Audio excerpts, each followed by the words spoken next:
우리는 지난주에서부터 가드레일이라는 새로운 설교 시리즈를 시작하게 되었습니다.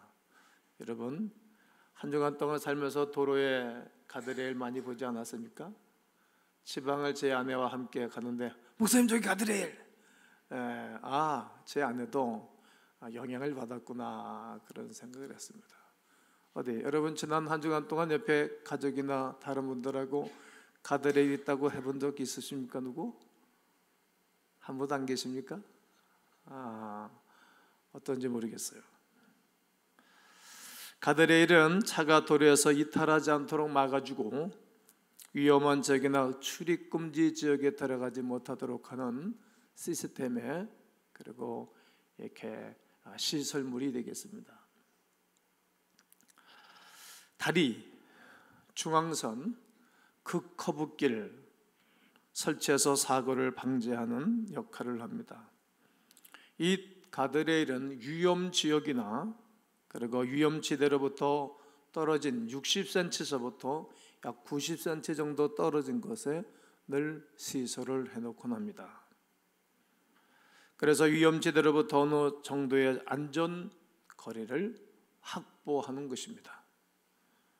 이 가드레일 덕분에 우리는 위험지역이나 출입금지로부터 멀리 떨어져서 어려움을 당하지 않도록 도와주는 것입니다.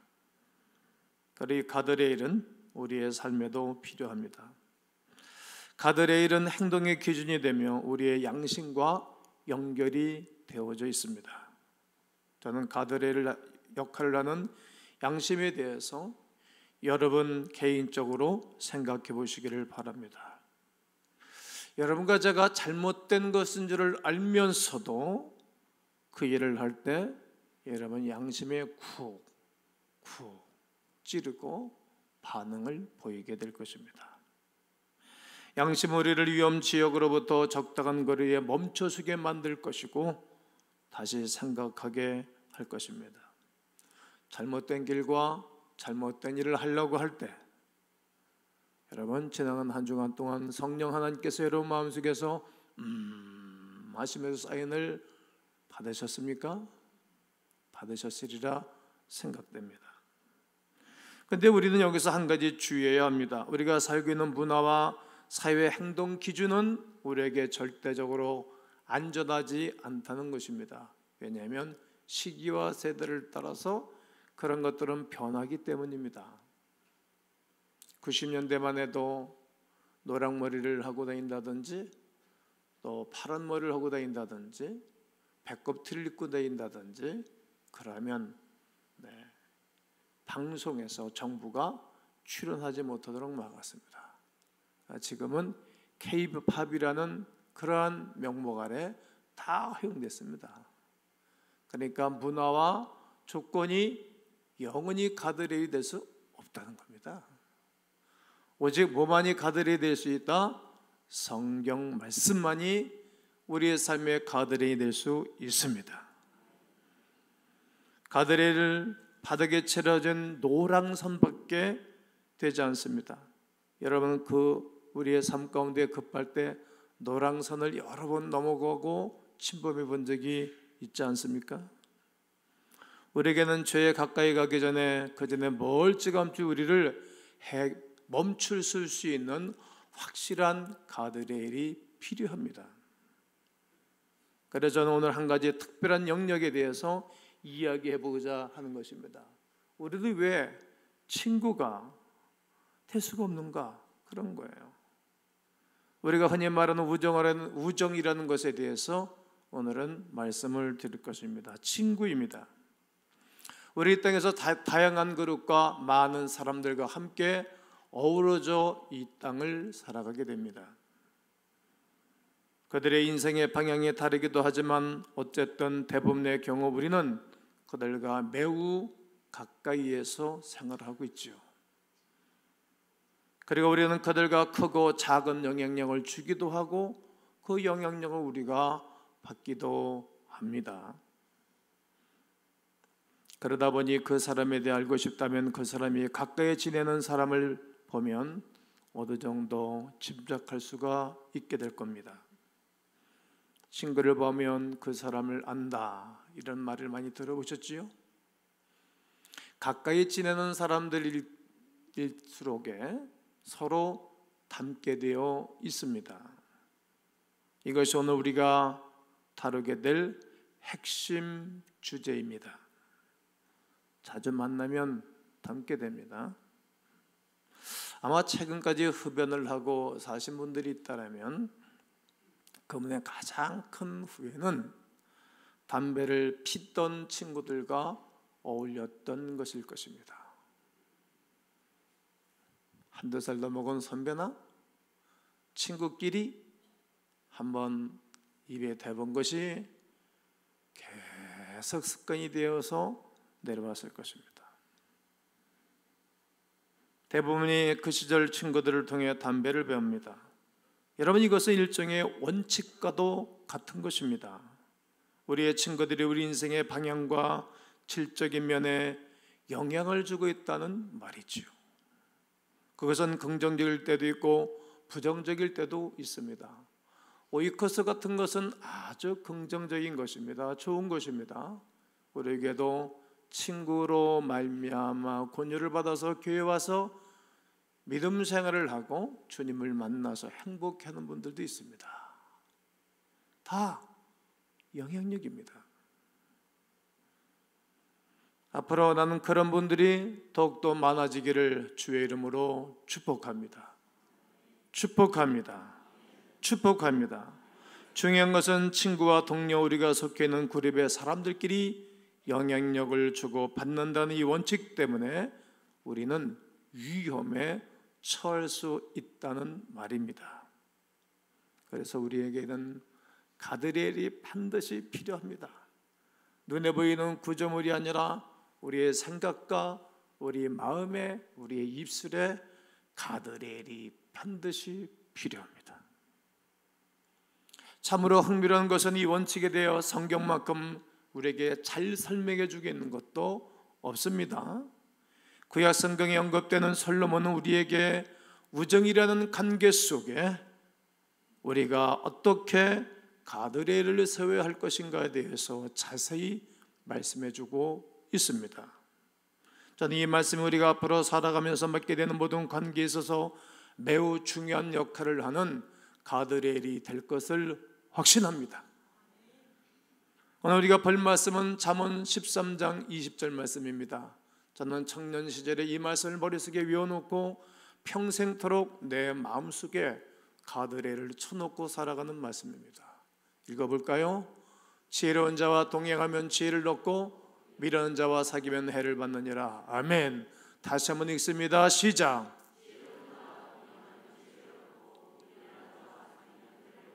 네, 이 한 구절 말씀은 전반부에는 약속이고 후반부에는 경고입니다.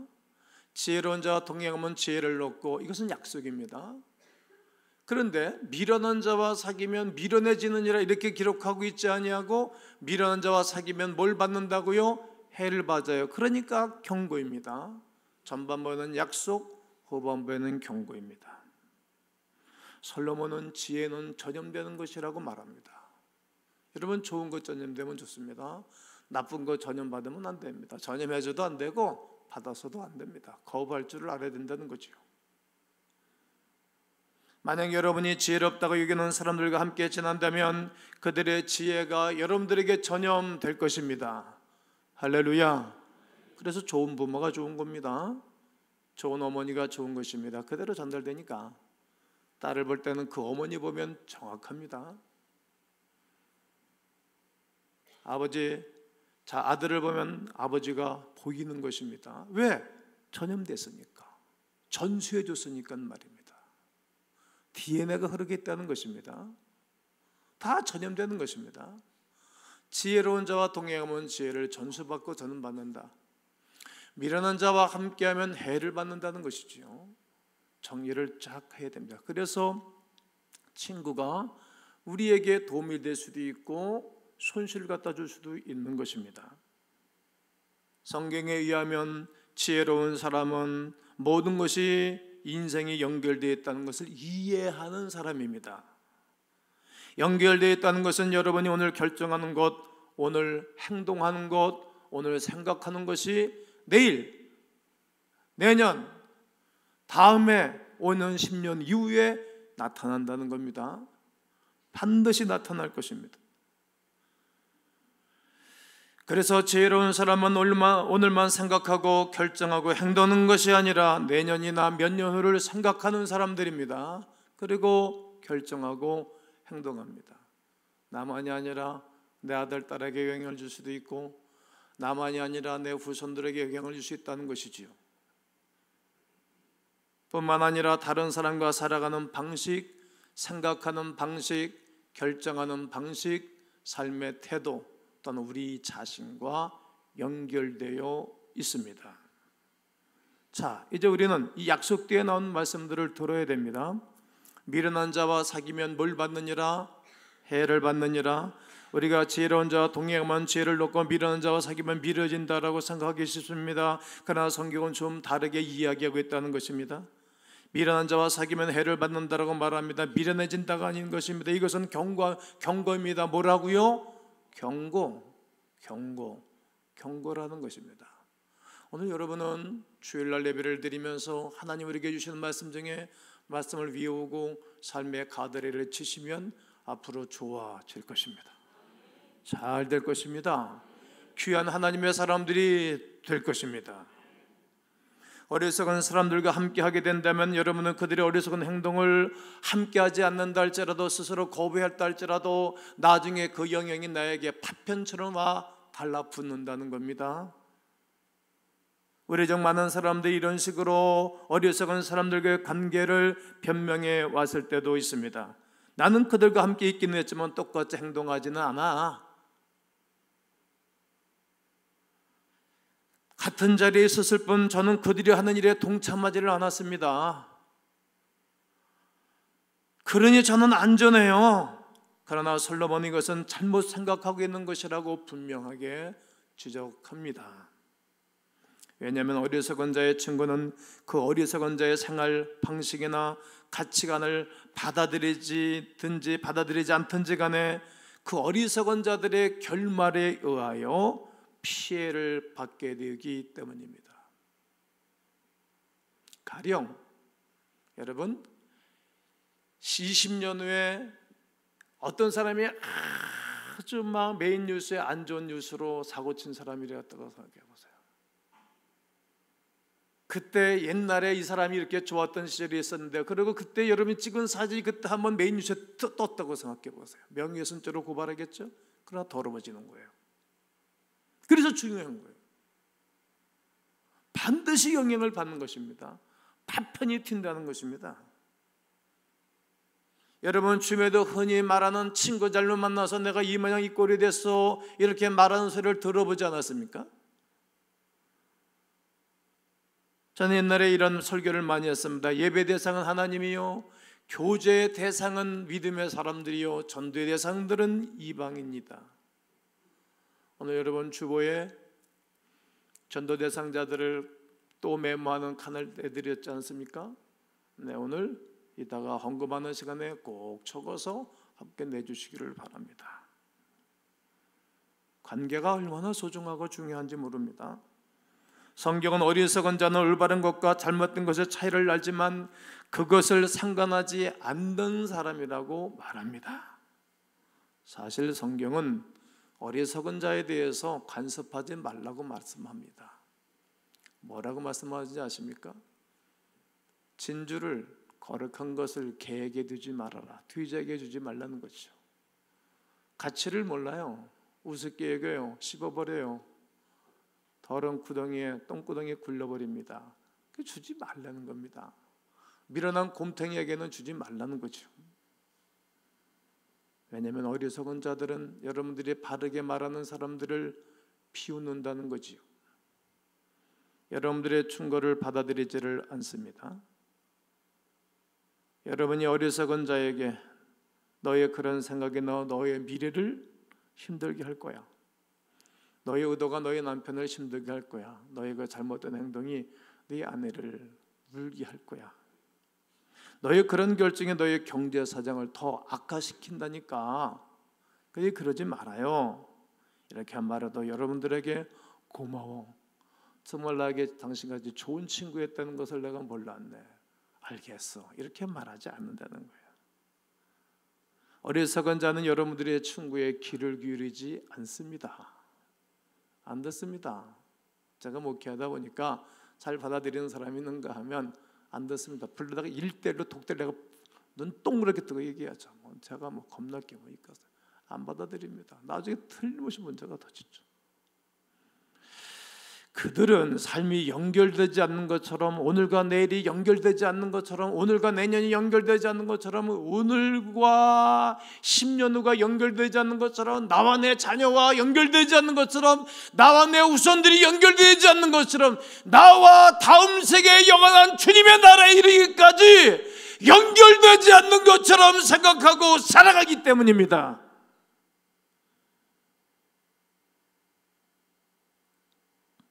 성경은 그 어리석은 자들의 삶이 붕괴될 때 그들의 친구도 해를 받게 된다라고 가르칩니다. 생각해 보십시오. 돈을 펑펑 쓰고 무리하게 대출을 받고 절대 하지 못하는 사람들은 여러분들의 돈도 값없이 가치 없게 대합니다. 그래서 여러분 경제적인 손실을 보고 있지 않습니까? 남의 돈 무서운 줄 모르는 사람은 당신의 돈도 귀하게 여기지 아니할 것입니다. 그래서 그런 사람들 조심해야 됩니다. 제가 목회하면서 이런 사람들 가끔 묻죠. 그래서 경고하는 것입니다. 해를 받는다고요. 자신의 건강을 돌보지 않는 친구는 여러분들의 건강도 돌아보지 않습니다. 유익하게 하지 않을 거요. 밤 늦게까지 붙잡고 늘어지고 잠 못 자게 하고 술 퍼마시게 하고 이상한 동네 가져가는 것입니다. 왜? 자기 몸을 귀하게 여기지 않는 사람이 다른 사람의 몸을 귀하게 여기겠습니까? 자기 시간을 귀하게 여기지 않는 사람이 어떻게 다른 사람들의 시간을 귀하게 여기는 것입니까? 저는 시간 약속 지키지 않는 사람, 저는 그렇습니다. 결혼의 중요성과 가정의 소중함을 모르는 사람들은 친구의 가정생활, 친구의 가족도 귀하게 여기지 않는다는 겁니다. 여러분, 자신의 명예와 가치를 존중하지 않는 사람은 여러분의 명예와 가치도 존중하지 않는다는 겁니다. 즉 여러분이 그들과 똑같이 행동하지 않는다고 해도 그들 곁에 있는 이상 여러분은 위험한 상태에 있는 것이라고 결론을 지어도 된다는 말이죠. 이것은 우리의 원칙입니다. 여러분이 이 원칙을 무시한다면 나중에 그들에게 받은 악영향으로 인하여 대가를 반드시 치러야 할 날이 온다는 것을 꼭 기억하십시오. 그러나 신중하게 따른다면 안전할 것입니다. 그리고 이 원칙에 대해 우리가 인정한다면 우리는 우리를 어떻게 보호해야 할 가드레일을 세우기를 원합니다. 안전하게 보호해야 할 가드레일이 반드시 필요합니다. 첫 번째는 우리의 양심에 경고등이 들어오는 것을 보라는 것입니다. 여러분, 웬만한 분들은 다 차 갖고 다니지 않습니까? 차의 계기판에 노란불이 들어오든지 빨간불이 들어오면 일단 자동차를 서야 됩니다. 왜 그런가를 알아야 되잖아요. 그냥 가게 되면 여러분 생명의 위협이 오는 것입니다. 즉 우리의 양심에 경고등이 들어올 때는 일단 서야 됩니다. 이것은 가드레일에 부딪혀 쿵 하는 소리와 같은 것입니다. 여러분이 올바르게 가야 할 길에서 벗어날 때 양심에 경고등이 들어와야 됩니다. 왜 김 목사는 이런 설교를 하는가? 교인들이 수준이 좀 높아져야 되니까. 수준 높은 사람이 복음도 잘 전하는 거지, 수준 떨어진 사람은 그 사람 말을 안 들어요. 인정하지 않습니다. 막 서들넘고 위험에 퐁당 들어갔다 빠졌다 부졌다 빠졌다 하는 사람 누가 말을 듣겠어요? 삶이 엉망진창인 사람 말을 누가 믿어주겠어요? 안 믿어주거든. 속으로 그럽니다. 너나 잘해요. 그래서 우리가 변해야 되는 것입니다. 여러분이 여러분 자신이 아닌 척 하려고 하는 것을 발견할 때 양심의 경고등이 들어온다는 것입니다. 여러분 어떤 공동체에 속하게 될 때 여러분 자신이 아닌 것처럼 느낄 수 있습니다. 사회에 다양한 성향을 가진 사람들이 모여 있는 것이 사회이고 다양한 성향에 있는 사람들이 모여서 깨구리복을 입혀놓으면, 예비군복을 입혀놓으면 다 똑같아집니다. 저는 이제 예비군 훈련을 가고 싶어도 못 가입니다만, 언제 저도 훈련 가니까 나도 괜히 등 들어 떨어가지고 괜히 이상해지더라고. 동감 안 했습니까? 다 똑같아집니다. 우리는 어떤 이들과 어울릴 때 내가 평소 안 하던 생각이나 행동을 할 수 있습니다. 이래도 되나? 이런 생각이 들 수 있는 것입니다. 그때 그것이 가드레일이라는 것을 꼭 기억하셔야 됩니다. 따라해 보실까요? 이래도 되나?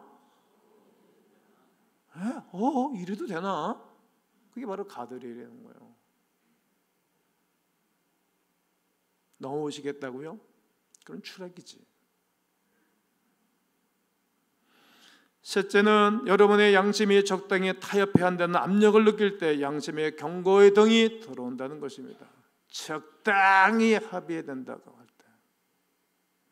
다른 방식으로 더 쉽게 말해보겠습니다.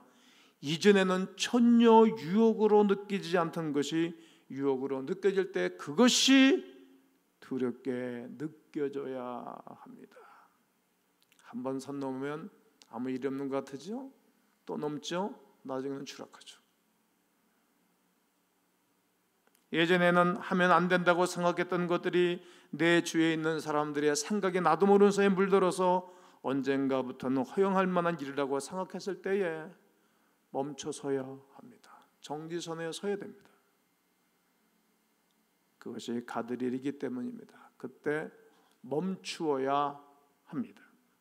가드레일은 위험적으로부터 60cm 내지 90cm 정도에 떨어져 있기 때문에 그때 멈춰서야 여러분은 위험지역으로부터 넉넉한 지점에서 안전하게 생활할 수 있기 때문입니다. 네 번째는 여러분의 양심은 나는 그 자리에 가지 않지만 동참하지는 않을 거야, 이렇게 스스로에게 말하는 것을 느낄 때 경고등이 들어오게 됩니다. 나는 그냥 거기 가서 앉아있기만 할 거야. 그냥 가만히 있지 뭐 어떻게 가서. 솔로몬은 이런 생각에 대해 정확하게 지적하고 있다는 겁니다. 여러 어리석은 자들의 친구는 어리석은 자가 해를 당할 때 단지 그 옆에 있었다는 이유로 같이 해를 입을 거기 때문입니다. 경고하는 것입니다. 술자리에 가긴 가지만 마시지는 않겠다는 생각을 한다면 그 자리에서 멈춰서야 한다는 것입니다. 왕따 당하는 기분입니까? 그때 외로워 보입니까? 고독합니까? 아닙니다. 그때 우리를 친구라고 말씀하신 주님이 매우 기뻐하십니다. 경험이 한 번도 없으셔서 하면 못하는 겁니까? 저는 그런 경험을 많이 했죠. 전 어려서부터 여러 형제 틈에 커서 전 인간관계 잘못 지금도 마찬가지입니다. 근데 그 좋은 관계, 내가 인생의 성공은 관계라고 생각했기 때문에 그렇게 컸습니다. 나중에 주님 만나고 나니까 주님과 먼저 관계를 맺고 제 2번이 다른 사람이었다는 거예요. 1계명부터 4계명이 하나님과의 관계고 5계명부터 10계명이 이웃과의 관계 아니겠습니까? 먼저 하나님인 거예요. 먼저 할 일이 하나님과의 관계. 아멘. 그 하나님이 기뻐하는 거예요. 여러분의 양심은 여러분이 사랑하는 사람이 여러분이 어디서 뭘 했는지에 대해 모르기를 바랄 때 경고등이 들어온다는 것입니다. 잘 들어보십시오. 여러분이 사랑하는 그 사람이 여러분이 어디 있었는지에 대해서 모르기를 원한다면, 어느 장소에 있는 것인지 내 아내나 남편이나 친구가 알기를 모르기를 원한다면 이미 경고등이 들어온 것이지 않습니까? 여러분이 살아가는 그 사람이 여러분이 누구를 만난지에 대해서 모르기를 원한다면, 저 사람 만난 것을 모르기를 원한다면 이것도 문제지 않습니까? 여러분이 살아가는 그 사람이 여러분이 뭘 했는지 모르기를 원한다면 행동입니다. 여러분의 양심에 분명히 경고등이 들어와야 합니다. 그리고 여러분은 물러서야 됩니다. 이래도 되나? 쿵 가슴을 두드리는 소리를 들을 수 있어야 됩니다. 이것이 예수의 사람입니다. 이것이 구원받은 사람입니다. 이것이 성령세를 받은 사람이고 하늘의 친구라 말씀하신 주님과 관계를 맺고 살아가는 사람들입니다. 이 시대의 문화는 여러분이 누구 했든 어디서 무엇을 했든 증거만 없으면 괜찮다고 말합니다. 그런 소리 하지 마십시오. 경찰청장, 어떤 경찰청, 조원우 경찰청장, 선거 개입 막 그런 일이 있을 때 그런 적 없다고 다 나중에 카톡으로 다 주고받은 거 다 뜨고 이메일 거 다 뜨고 다 하잖아요. 숨길 수 없습니다. 핑계 못 댑니다. 하나님이 다 이렇게 보고 있는 것입니다.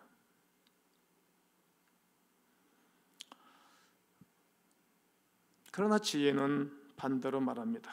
여러분이 살아가는 사람이 여러분이 어디서 누구와 무엇을 했는지에 대해서 아는 것이 두렵다면 그것은 이미 빨간 깃발이 펄럭이 있는 것이고 당신은 가드레일에 부딪힌 것입니다. 거기서 멈춰야 합니다. 한 걸음 더 걸어가지 말아야 됩니다. 진행하지 말아야 됩니다. 여러분들 왜 내가 이런 설교를 합니까? 현대인들의 아픔 망가진다는 거예요. 더 이상 진행하지 말아야 됩니다. 제가 이야기한 5가지 양심의 경고등에 관한 이야기는 우리 주변의 사람들에게 영향을 받을 수 있습니다. 그렇기 때문에 여러분은 주변의 사람들과 어울릴 때 주의를 기울이셔야 합니다. 우정이라는 이름 아래 지혜와 동행한 것을 헷갈려하지 마십시오. 세상과 어설프게 친구하지 마십시오. 그냥 커피 쏟습니다. 정말 그러합니다. 그건 우정도 아니고 동정도 아닙니다. 여러분의 사무실에서 학교에서 모임 속에서 성경 속의 선지자들 같이 살아야 됩니다. 어디에 사람들처럼요? 성경 속의 선지자들처럼 말입니다. 다니엘 같은 선지자, 요셉 같은 하나님의 사람들 말입니다. 그 그룹의 사람들에게 여러분은 아니요 라고 말할 수 있어야 됩니다. 같이 한잔 하러 갈까? 이번 한 번만 마음대로 해보자. 돈은 얼마든지 빌려줄 테니 당신 하고 싶은 대로 해봐. 증거만 없으면 되잖아. 증거만 없으면 되잖아. 가족만 지키는 거 따분하지 않아? 주일 한 번만 딱 놀러 가지. 11조 한 달만 떼먹자. 11조 좀 깎아서 합시다. 사람 한 번만 쉴까요? 자동차 바쁜데 바쁜데 이 사거리 코너에다가 차 세우고 들어갈까? 지난주에 딱지 뗐습니다. 욕 먹으면 안 됩니다. 기독교인들 여러분이 욕 먹는 행동하면 교회 부흥이 안 됩니다. 이건 기독교한테가 맞습니다. 저한테는 욕 안 먹고 목회하려고 애를 씁니다. 그러나 제가 욕 안 먹게 혼자 살아가고 되겠어요. 여러분들이 욕 먹을 짓 하면 다 교회 욕 먹는 거예요. 서울의 모 교회, 인천의 모 교회는 교인들이 늦게 온다는 거예요. 예배 시간 한 10분 다 알잖아요. 한 15분 지나서 한 20분 다 돼서 설교하니까 그 시간에 딱 들어가가지고 그래 차를 질 가까운 데 대고 휠 바깥에 그리고 축도도 안 받고 그냥 간다는 거예요. 그건 종교인이지. 그래 빨리 도망가니까. 어쩌면 그럴까. 그거 보고 있는 같이 타고 오는 아들 딸은 뭐라 그럴까. 야 너 말이야 학교 지각하지 마라. 속으로 웃기네. 야 너 이 때문에 성실하게 살아. 속으로. 이름에 직장 다닐 때 성공하고 싶으냐? 그러면 일찍 가고 늦지 마라. 그래 이상하네 우리 아버지. 그러지. 전 목회하다 보니까 참 할 말이 많죠. 할 말이 많죠. 아니요 라고 말할 수 있어요. 아니요. 그들이 여러분에게 어리석은 말을 던지기도 전에 그들은 저 사람한테 말해도 안 될걸? 저 사람은 성경이 말했다는 날을 고집스럽게 지키고 살아. 이런 말을 여러분 주변 사람들이 하도록 해야 됩니다. 저 사람은 성경이 안 된다고 나와 있다고 말할 게 뻔해. 그렇게 되어야 합니다. 그런데 그들이 스스로의 어리석음으로 인해 나락으로 떨어질 때 누구를 만나고 싶어 할까요? 그들이 어리석은 행동하고 잘못된 인생길을 가다가 툭 떨어져서 인생이 힘들고 어려울 때 누구를 기억하게 될까요? 아니요! 라고 말한 사람들을 기억한다는 거예요. 반드시 기억한다는 거예요. 자기 옆에 같이 떨어지게 있는 사람을 찾아갈까요? 아닙니다. 여러분들을 반드시 찾게 될 것입니다. 몰래 여러분들의 사무실에 찾아가거나 전화를 하거나 이메일을 보내거나 나를 한번 시간을 내줄 수 있겠느냐고 반드시 부탁하게 될 것입니다. 경건한 사람을 지금도 찾는다는 것입니다. 왜냐하면 여러분은 지금 안전한 곳에 서 있고 건강하게 살고 있고 보람된 삶을 살고 있고 안전한 삶을 살고 있는 여러분을 찾게 될 것입니다. 성공자라고 말하지 않습니다. 승리자를 찾을 것이기 때문입니다. 그들이 보기에 여러분은 놀라운 통찰력과 지혜로운 사람이 돼 있는 여러분들을 발견하고 여러분들을 찾게 될 것입니다. 신학할 때, 대학원을 다닐 때 졸업여행을 갔습니다. 이 시간은 이제 제 얘기를 할 겁니다. 이해하고 들으십시오. 원우 회장이 법학을 전공한 분인데 저보다 10여 살이 위입니다. 11살인가 12살인가. 꼭 그분은 목적이 있을 때 불 때 되면 아우님 그래 목소리를 쫙 깔고 목소리가 바리톤으로 오늘 황가움 지사님이 찬양을 아주 잘해 주셨는데 서로 처장에 아우님 그래 그래 뭐 나도 11살에 위니까 아우님 그래 뿅까지 그거 어떻게 갔어요? 그리고 부탁 딱 하면 거절을 못해. 그 사람의 그 수완은 탁월해. 근데 꼭 밥을 먹으러 가면 아주머니 그 한 잔 거 숨겨둔 거 갖고 오셔. 막걸리 한 대버 탁 하고 웃어. 너무 행복해. 그리고 뺄거뺄거 난 기분 나빴어. 뭐야? 나를 우습게 보나? 여러분 목사 앞에 놓고 담배 빡빡 핀다든지 목사 앞에 놓고 우스꽝스리 하는 거 목사 우습게 여기는 거지. 기분 더럽죠. 나 앞에 있는데 시덕덕을 새성스레 하고 휘죽휘죽 대면 나 기분 나쁘죠. 이게 그런 사람 몇 사람 앉아있죠. 바꾸세요. 상대방 무시하는 거거든. 그런데 제주도로 여행을 갔는데 방으로 오라 그러더니 술을 한 잔씩 쫙 돌리는 거야, 양주를. 근데 내 앞에 있던 친구가 이게 안 먹을 줄 알았더니 또 뒤로 돌아서 제끼네. 내 차례가 온 거예요. 한 잔씩 따라주게 1대1로. 내가 아니요! 했지. 어떻게 했다고요? 내가 목소리 그렇게 했으면 요자가 강했지? 어떻게 했다고요? 그렇죠. 아니요.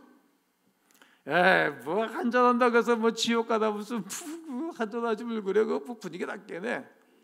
네, 나는 어린이집부터 술을 한 잔씩 하고 살았는데 우리 아버지가 술을 가르쳐줘서 내가 예수님 만나고 술 딱 끊었습니다. 그래서 앞으로 내가 내 입에 술을 담은 혓바닥을 끊기로 나는 결단했어. 하나님 앞에 내 스스로 내 자신에게. 그러니까 안 됩니다. 그래도 그렇지. 그럼 내가 샷 끊고 죽는다고 해서 순교한다고. 못하지. 그리고 그 와이프가 옆에다가 그 은혜가 안 되네 그러더라고. 난 속으로 더 안 되네. 그런 이제 지나갔어요. 그리고 여행을 마치고 학교로 왔는데 그리고 한 달 정도 지나갔는데 소문이 돈 거야 학교에. 신기하대. 술을 마시려고 했던 분이 스스로 나팔 불고 다녀. 같이 갔던 누구누구는 다 가짜고 김동기 전도사만 진짜래. 신기하대.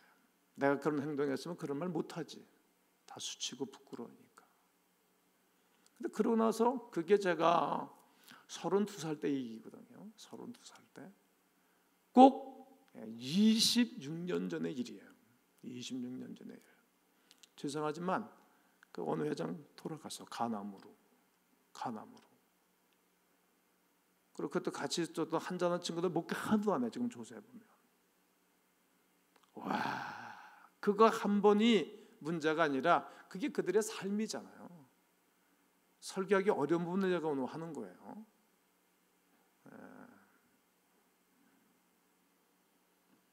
지금도 만나면 그 얘기들을 합니다.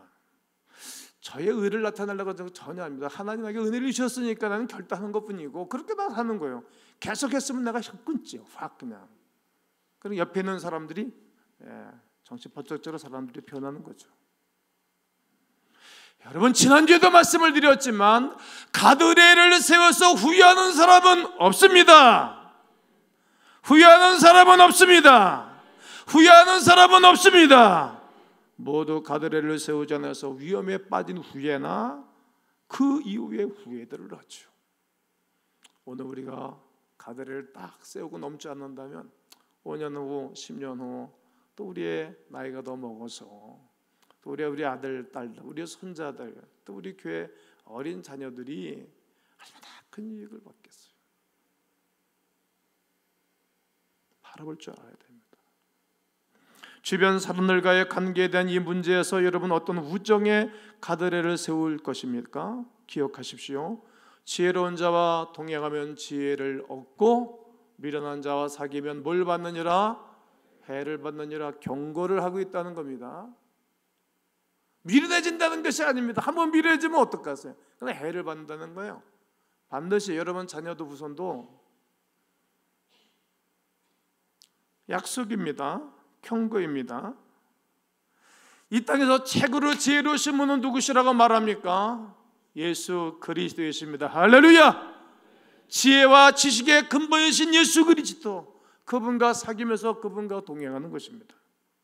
지혜로우신 예수님을 만나 훈련된 선지자 같은 믿음의 사람들과 동행하시는 주의 백성들 되기를 주의 이름으로 권면합니다. 마가복음 16장 20절 말씀을 저는 좋아합니다. 이에 제자들이 두루나가 복음을 증거할세 그 주님이 함께 역사하사 그 따르는 표적으로 확실히 말씀을 증언하셨느니라. 예수 그리스도의 복음을 증거하는 사람들에게 지혜로우신 주님이 함께 도와주시고 오늘 이 땅을 살아갈 여러분과 저에게도 이 세상 사람들은 친구가 될 수가 없습니다. 그러나 주 예수 그리스도만이 우리에게 최고로 좋은 친구로 여러분의 모든 삶 가운데 함께 하기를 주 예수 그리스도의 이름으로 축복합니다. 위대하신 주 찬양의 위대하신 주 모두